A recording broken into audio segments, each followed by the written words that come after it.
Efendim Geniş Açı'dan hepinize merhabalar. Geniş Açı'da yeni bir konu ve konukla karşınızdayız. Bugün konu çok aslında. Bugün ana gündem maddemiz siyaset olacak. Ülkemiz ve Denizli'miz olacak. Malumunuz siyasi arena gün geçtikçe daha da hareketleniyor. Çünkü 2015 seçim yılı. Seçim öncesinde hazırlıklar var. Partiler, siyasi partiler bu arada kongrelerini de yapıyorlar. AK Parti bu hafta sonu ilk kongresini yapacak. Hem kongre sürecini hem de gelişmeleri değerlendirmek üzere Denizli Büyükşehir Belediyesi 2. Başkan Vekili Avukat Sayın Mehmet Ali Haluk Değirmenci bizlerle birlikte. Sayın Değirmenci hoş geldiniz. Hoş bulduk Ömer Bey. Teşekkür ederim nazik davetiniz için. Halkımıza da hayırlı akşamlar diliyorum. Biz teşekkür kanalınız ediyoruz. vasıtasıyla. Biz teşekkür ediyoruz. Tabii sıcak gündem kongre. Partiden başlayalım bugün konuşmaya, söyleşiye isterseniz. Daha sonra hem ülke gündemini konuşuruz, değerlendiririz hem de Denizli'yi konuşuruz sizinle. Kongre hazırlıkları artık tamam galiba. Denizli bu kez yeni başbakanı ağırlamanın heyecanı yaşıyor gördüğüm kadarıyla AK Partililer. Yoğun bir şekilde de uzun zamandır çalışıyorlar. Bu arada il başkanlığı düğümü de çözüldü diyebiliriz. Tek listeyle çünkü kongreye gidilecek. Sizin değerlendirmeniz nedir? Neler söyleyeceksiniz? Şimdi tabii AK Parti kurulalı 12 yılı aşkın bir zaman oldu. 13 yıl oldu. Ve genel iktidarı 3 Kasım 2002'de başladı. Yerel seçimlerde 2004 Mart ayında yapılmıştı biliyorsunuz seçimleri. Geçtiğimiz yıl seçim yoğunluğu açısından bakarsanız hem bir yerel seçime hem de tarihimizde ilk defa bir Cumhurbaşkanlığı seçimini geride bırakmış olduk 2014 yılı içinde. Bu beraberinde tabii AK Parti'nin planlı ve programlı olarak hedeflerine yürürken aynı zamanda siyaset aktörlerinin de yer değiştirmesine vesile oldu. Geçen yılki Başbakanımız, Sayın Cumhurbaşkanımız Recep Tayyip Erdoğan, Cumhurbaşkanlığına geçtikten sonra partimizin genel başkanlığına da Sayın Profesör Doktor Ahmet Davutoğlu geçti.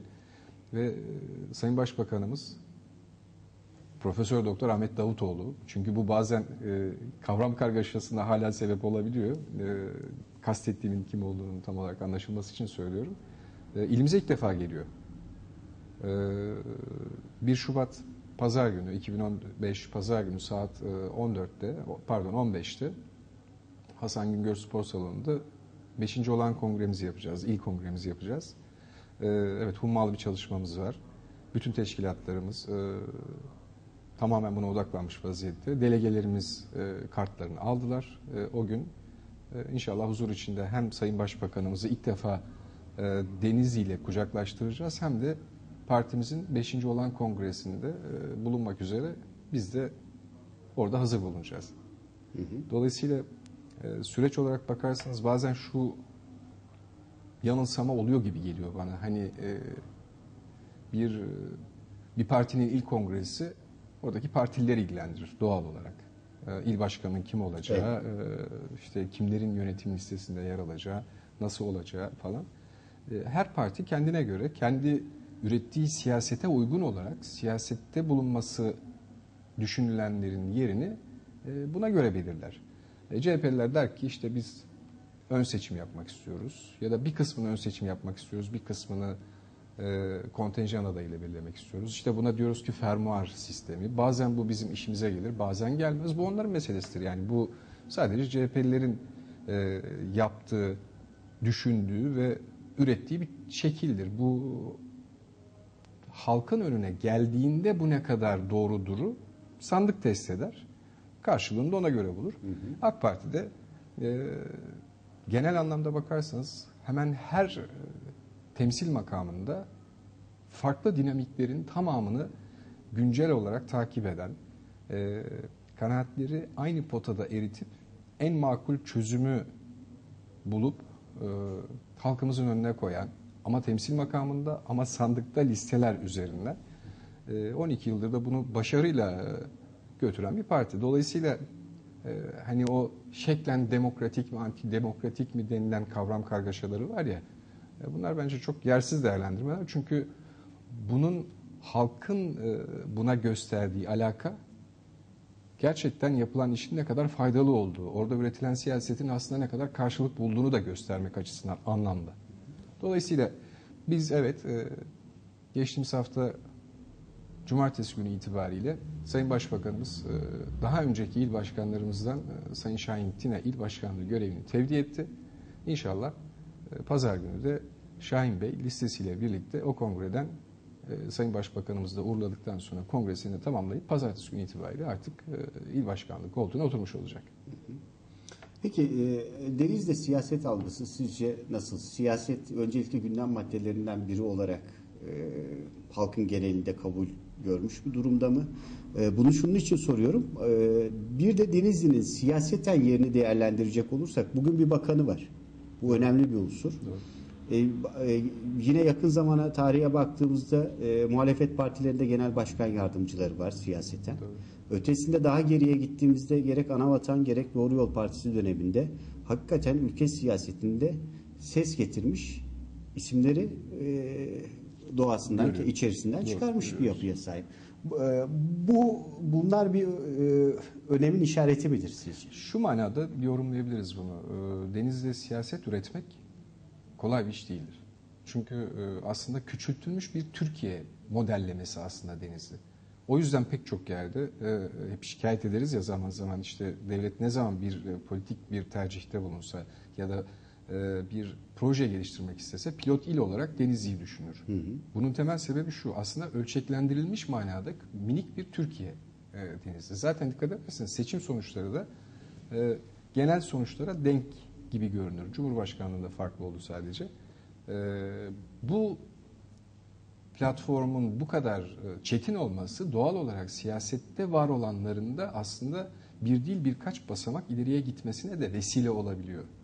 Aynı zamanda şöyle bir özelliği var. Partimiz açısından bakarsan, bir AK Partili olarak söylüyorum bunu. Hı hı. Ege bölgesinde bir siyasal yapılanma var. Sandık sonuçlarına göre.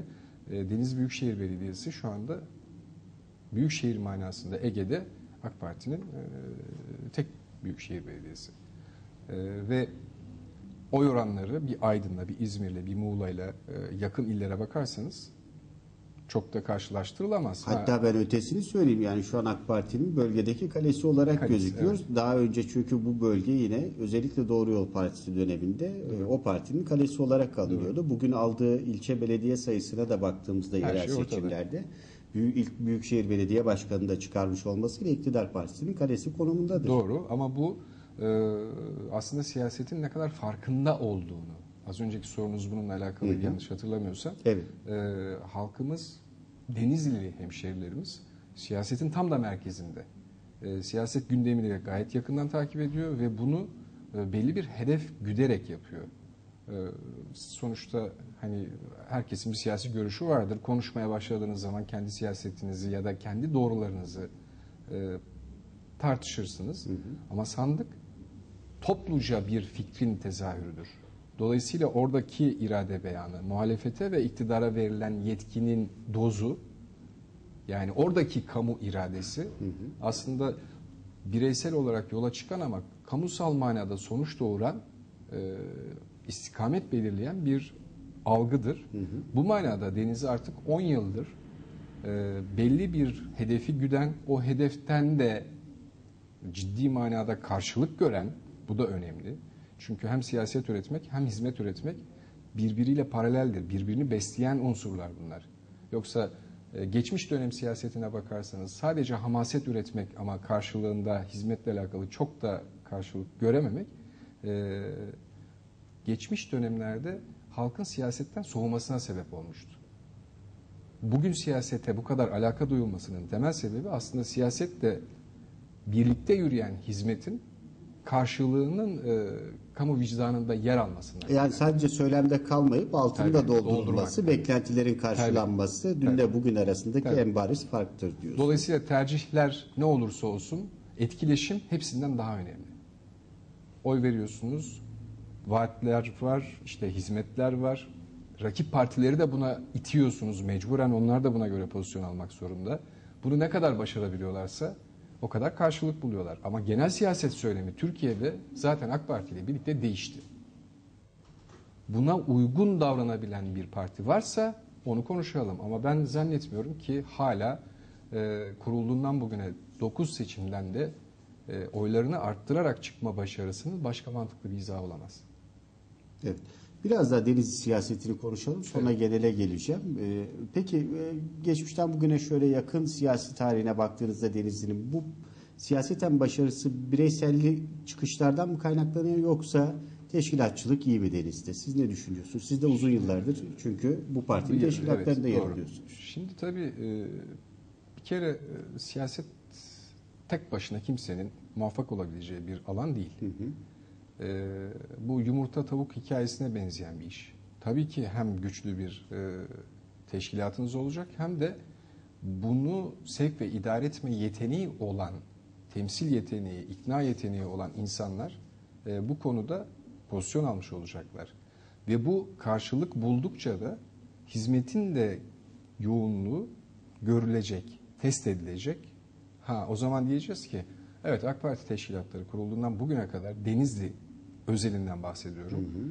Taş üstüne taş koymuş olmalı ki yerel seçimler, 2004 yerel seçimlerinden itibaren, çünkü 2002 seçimlerinde 4 milletvekili çıkarmıştık ama biliyorsunuz MHP meclise giremediği için Doğru Yol Partisi, Anavatan Partisi hatırı sayılır oylar almış olmasına rağmen 4 AK Parti, 3 CHP gitmişti Denizli'den.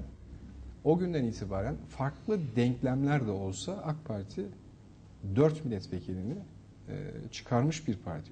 3 seçimdir. Hı hı. Şimdi bugün geldiğimiz noktada artık bu bir şey oluşturdu, bir standart oluşturdu. Rakamsal olarak baktığınız zaman oransal olarak değişebiliyor. Nüfusta farklılıklar var, hizmette farklılıklar var. Yani hizmetin erişim kalitesinde farklılıklar var. Denizli artık büyük şehire döndü tekrar. Bu da ciddi bir dönüşümdü 30 Mart itibariyle biliyorsunuz.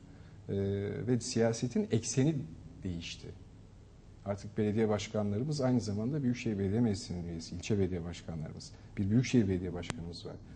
Üstüne bir de memleketimizin bakanı var biliyorsunuz. Hı hı.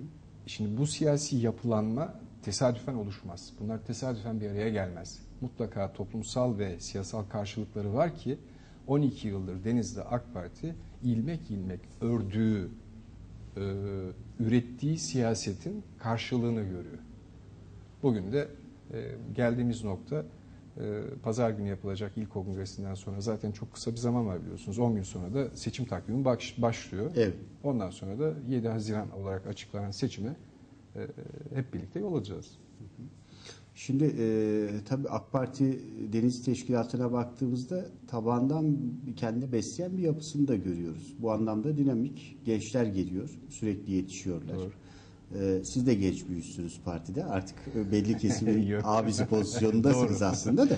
Doğru. Şimdi parti bu önümüzdeki süreçte hem de çetin bir süreçte bence 2015 genel seçimlerine gözler çevrildi. Sizin de az önce ifade ettiğiniz gibi yerel seçimle birlikte bir cumhurbaşkanlığı seçimi.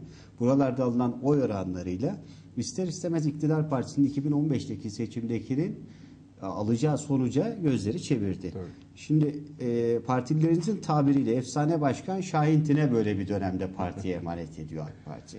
Evet. Siz nasıl değerlendiriyorsunuz? Bir görüşme oldu. 7 kişi genel merkezde görüştünüz. Evet. Onlar, o isimlerden biri de sizsiniz mesela. Parti siz bu durumu nasıl değerlendiriyorsunuz? Yani yola çıktığı bir isimle çok önemli bir süreçte devam dedi. Evet. Genel merkez. Parti de yenileniyor bu arada. Tabii. Şimdi AK Parti'nin 12 yıldır Denizli'de aldığı mesafeyle birlikte değerlendirirsek Şahin Bey 2003-2007 arasında il başkanlığı yaptı. Daha sonra milletvekili aday olmak için ayrıldı. Ve milletvekili adaylıkları dışında da AK Parti'nin artık herhangi bir temsil makamında bulunmadı. Dolayısıyla bizim için Şahin Tin bir efsanedir. Çünkü ismi, cismi, beşeri münasebetleri AK Partili, AK Partisiz hemen herkesin aşağı yukarı ittifak ettiği kalitede bir siyasetçidir demek istemiyorum. Çok iyi bir insandır.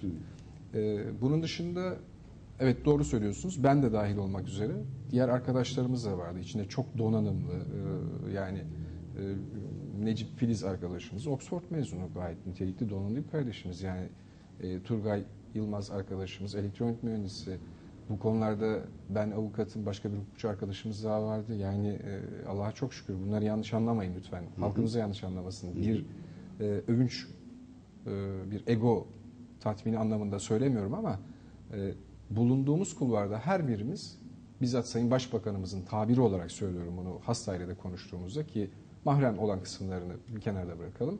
Her biriniz ayrı ayrı değerlisiniz. Deniz de bu konuda çok şanslı, ne güzel diye topluca bir iltifat da gördük. Ama burada tabii tek bir dinamik hareket ederek bir tercih belirlemiyor. Hani az önce konuşmuştuk ya, bir neden delege siyaseti yapılmıyor? Delegeler gelip sandığa oy kullanıp neden ilçe başkanını, il başkanını ya da yönetim kurulu üyelerini seçmiyor? Çünkü AK Parti'nin kurulduğu günden bugüne kadar yaptığı en önemli şey şudur. Dikkat edin. Kurulduğu günden bugüne kadar toplumsal politikaların belirlenmesinde düzenli olarak neredeyse her ay mutlaka anket yaptırır AK Parti. Adaylarını belirlerken sadece teşkilatlarına sormaz, kanaat önderlerine sorar, sivil toplum örgütlerine sorar.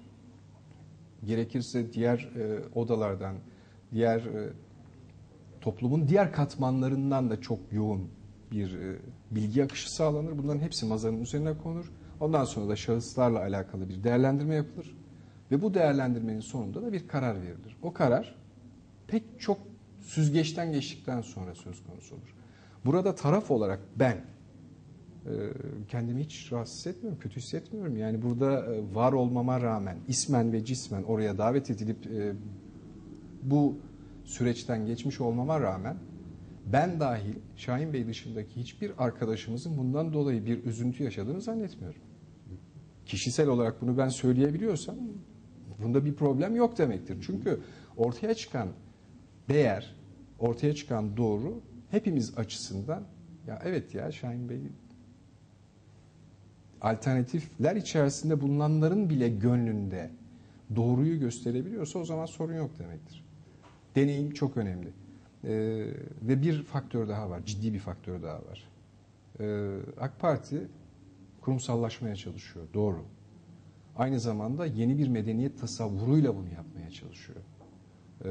Yeni bir başbakanımız var, Cumhurbaşkanımız, manevi liderimiz, bunu bir kenarda tutalım. Onu zaten bizim konuşmamız, tartışmamız bizim haddimizi aşar ama AK Parti'nin Haziran 2015'ten sonra üreteceği siyasetin bu kadrolarla, özellikle biliyorsunuz tüzük gereği o 3 dönem üst üste milletvekili olamayacak değerli vekillerimizin de dışarıda kalmasına bağlı olarak ciddi bir revizyonu söz konusu. Bu revizyon işte bu ilçe kongrelerinden, il kongrelerinden yola çıkılarak ta ki o seçim takvimine göre belirlenecek milletvekilleri listesine, o listelerin içerisinde kimlerin hangi unsurlar sebebiyle yer alacağına kadar gidiyor. Dolayısıyla burada ciddi, planlı, en ince ayrıntısına kadar düşünülmüş, belli bir hedef güden ve hiçbir şekilde tesadüfe yer bırakmayacak sıklıkta örülmüş bir siyaset altyapısı olduğunu ben burada bulunan bu platformun içinde bulunan birisi olarak rahatlıkla paylaşabilirim. Şimdi parti genç bir parti. AK Parti. Şeklen evet, doğru. Yani kısa zamanda birçok seçim atlattı sizin dillendirdiğiniz gibi. Teşkilatlardan yana yeniden yapılanma, kongreler, efendime söyleyeyim işte bu davaya gönül vermiş yeni isimler, onların şekillenmesi, bu siyasi görüşle birlikte şekil alması zaman alıyor sonuç itibariyle. Belki başka bir yerde olsaydı bu çeşitli badireleri de beraberinde getirebilirdi diye düşünüyorum. Çünkü zor bir süreç bu. Kesinlikle. Yani bu hem yapılanmanızı sürdüreceksiniz hem o yarışı tatlı bir telaş halinde götürebileceksiniz. Ya bu işin bir sırrı olması lazım. Çok basit. Dikkat ederseniz özellikle bu yöntemi değil de klasik geleneksel alışkanlıklarını devam ettiren diğer partilerde biliyorsunuz gruplar olur. Delege siyaseti üzerinden tercihler belirlenir ve o bir şekilde kaybeden tarafın kazanan tarafa bir şekilde bir kinlenmesine sebep olur. Pek çok yerde, özellikle küçük yerlerde bunu görürsünüz. Partililer karşılarındaki grubun kazanmasını hazmedemeyerek çoğu zaman gider diğer partilere çalışırlar. Bu klasik bir siyaset pratiğidir. Yani doğru bulduğum için söylemiyorum da Sıklıkla rastladığımız bir durum bu. Siyaset rekabettir, doğru. Ama bir hakem nezaretinde yapılmış yarış, sonunda verilen karar da adaletliyse kimseyi küstürmez. Siz bunu eğer siyaset üretmek isteyen insanları birbirine kırdırarak yaparsanız bu sefer enerjinizi parti içinde harcarsınız. Bunun çok mümtaz örnekleri var. 60-70 yıllık olağanüstü ve olağan kongrelerine, özür dilerim onlar kurultay diyorlar, ayırdıkları enerjiye bakarsanız bugün neden bu kadar mücadele edilmesine rağmen iktidar alternatifi, bırakın iktidar olmayı, iktidar alternatifi olamamalarını diğer partiler açısından kolaylıkla anlarsınız. Peki sizin şimdi kongrenizde benzer bir enerji harcamayacak mısınız veya böyle bir hazırlık dönemi geçirmedi diye bunu soruyorum. Çünkü Stad'da il kongresi yapmış bir il başkanı. Doğru. Bu il kongresinde de başkan adayı, il başkan adayı. Doğru. Şimdi ama bir il başkanımız var şu anda bizim. Evet. Yani 1 Şubat'a kadar şüphesiz. bir il başkanımız Evet. var. Ve aslında Avni Bey'in il başkanlığı sona erecek. Şahin Bey tekrar il başkanı olacak. Dolayısıyla yani şu algı bozukluğu da oluşmasın. Şahin Bey'in il başkanlığı 1 Şubat 2015'ten itibaren başlayacak. Tekrar tescillenecek. Evet. Dolayısıyla hava kış ve denizde biliyorsunuz hacim olarak baktığınızda bizim planladığımız yerden daha büyük bir kapalı mekan yok ki gidelim orada kongre yapalım.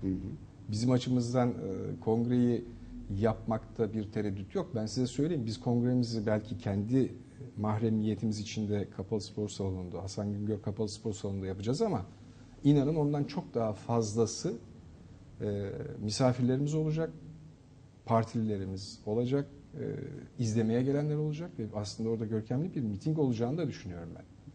Dolayısıyla o gün geldiğinde siz de tahmin ediyorum kongre takip edeceğiz. Takip edersiniz. Orada tekrar görüşürüz diye düşünüyorum. Bir parti kongresiyle bu kadar dıştan katılımın olduğu, yoğun olduğu bir aslında bir manada mitinge dönüşen yapı, orada düşünülmesi gereken kısmı o işte. Bakın, siyasetin içinde rekabet yüzünden oluşabilecek bir algı mı daha önemli, yoksa halkın da dahil olduğu, aslında partilisiz insanların da burada ne oluyor acaba diye geldiği bir yapı mı daha? O zaman biz basın mensupları büyütmüyoruz muhalefet partilerinin özellikle büyük kurultaylarını, kongrelerini. Yani diyorsunuz ki siz onlar kendi iç siyasetine daha fazla odaklanıyorlar. Kesinlikle. Ve orada bütün enerjiyi adeta tüketiyorlar. Bizse tam aksi. Tabii ki orada içimizdeki heyecanı yaşıyoruz ama asıl hedefimiz toplumun geneline yayılan işte genel seçimler, yerel seçimler. Kesinlikle. Buralardaki hazırlıklarımız buralar. Çünkü AK Parti'de siyaset yapmanın temel düsturu şu: sizin kim olduğunuz, orada ne iş yaptığınız, hangi makamları doldurduğunuz çok önemli değil. Günü gelir il başkanı olursunuz, başka bir şey olursunuz, yönetim kurulu üyesi olursunuz, milletvekili olursunuz, sonra tekrar başka bir görev uygun görülürse gidersiniz, başka bir görev alırsınız ki örnekleri vardır. İl başkanlığı yapmış, milletvekili yapmış, sonra tekrar il başkanlığına dönmüş pek çok örnekler var farklı illerde. Dolayısıyla AK Parti'de kişinin kendisinin kim olduğu, ne kadar çok mühim bir kişi olduğu kendisinden başka insanları ilgilendirir. Mutlaka siyaset yapmak isteyen herkese bizim kapımız açık. O yüzden çok rahatız biz. Dikkat edin, yani AK Parti'nin tüzüğünde öyle efendim siz bir gelin, biz sizin müracaatınızı alalım, 3 ay bekletelim, 6 ay bekletelim. Sonra işte teklif edilsin yönetim kurulu üyelerinden, biz ondan sonra sizi belki kabul ederiz. Böyle bir şey yok. Gelen herkes bizim partimize yasal unsurları taşımak kaydıyla üyelik formunu doldurup bizim partimizin üyesi olur. Ama o parti, yani AK Parti'nin içinde siyaset üretebilmek, siyasette yer edinebilmenin şartı sizin ürettiğiniz katma değerdir. Ne kadar çok şey üretiyorsanız, ne kadar o yapının büyümesinde AK Parti'nin hizmetlerinin ve ilkelerinin anlaşılmasına ne kadar başarılı oluyorsanız sizin mutlaka hafızada bir kaydınız vardır. AK Parti hafızası sizinle alakalı bir alan açar ve oraya doldurmaya başlar. Gün gelir, o an en uygun kişi siz olduğunuz için size bir görev verilir. Peki yapı bu bizde. Evet. Şimdi tabii bu kadar hızla büyüyen bir yapıda acaba kendi muhaliflerini de ortaya çıkarmaz mı diye soracağım. Onu ikinci bölümde konuşalım. Evet. Efendim AK Parti'yi konuşuyoruz ve tabii ki seçim öncesi siyaset gelişmeleri. Lütfen bizden ayrılmayın. Kısa bir aranın hemen ardından yine burada olacağız.